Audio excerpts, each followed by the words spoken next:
मनुष्य का मन बड़ी विचित्र सत्ता है। यही मन तुम्हें आकाश तक पहुंचा सकता है और यही मन गहरी खाई में भी गिरा सकता है। जब मन तुम्हारे ऊपर हावी हो जाता है तब वही चिंता, वही उदासी, वही टूटन तुम्हारे जीवन को घेर लेती है। और जब तुम मन के स्वामी बन जाते हो तब यही मन साधन बनकर तुम्हें शांति और आनंद की ओर ले जाता है। आज का युग बहुत भागदौड़ वाला है। हर व्यक्ति किसी न किसी दौड़ में लगा हुआ है। कोई धन चाहता है, कोई प्रसिद्धि, कोई संबंधों में स्थिरता, कोई भविष्य की सुरक्षा। और इस दौड़ के बीच मन हमेशा बेचैन रहता है। यही बेचैनी समय के साथ डिप्रेशन और ओवरथिंकिंग का रूप ले लेती है। डिप्रेशन का अर्थ है भीतर का बोझ, ऐसा बोझ जिसे उठाते उठाते तुम थक चुके हो। और ओवरथिंकिंग का अर्थ है बार बार उसी चौराहे पर खड़े रहना जहां से कोई रास्ता नहीं निकलता। मन तुम्हें अतीत में ले जाता है। वह क्यों हुआ, मैंने ऐसा क्यों किया, अगर वैसा कर लेता तो अच्छा होता। और कभी भविष्य में धकेलता है, अगर यह न हुआ तो क्या होगा, अगर असफल हो गया तो क्या होगा।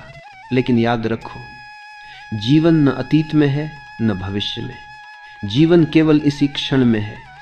और जब तुम इस क्षण को छोड़कर इधर उधर भटकते हो तभी उदासी और टूटन गहराती है। जैसे कोई आदमी नदी पार करना चाहता है और वह केवल धाराओं की कल्पना में उलझा रहे। कभी सोचता है पानी तेज है, कभी सोचता है डूब जाऊंगा, कभी सोचता है किनारे तक पहुंच पाऊंगा या नहीं। अगर वह बार बार सोचता ही रहे और कदम न बढ़ाए तो जीवन भर किनारे पर खड़ा रहेगा। यही ओवरथिंकिंग है। सोचते रहो, निर्णय टालते रहो और जीवन हाथ से निकलता चला जाए। तो उपाय क्या है?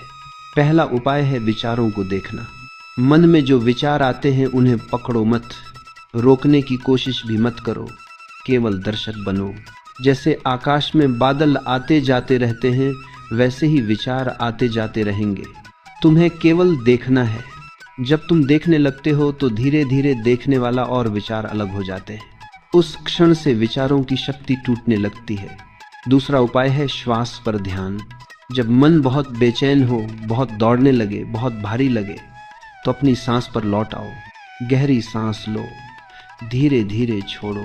बस 5 मिनट का यह अभ्यास मन के तूफान को शांत कर देगा। श्वास ही जीवन का द्वार है। जब तुम श्वास के साथ जुड़ते हो तब तुम जीवन की जड़ से जुड़ते हो।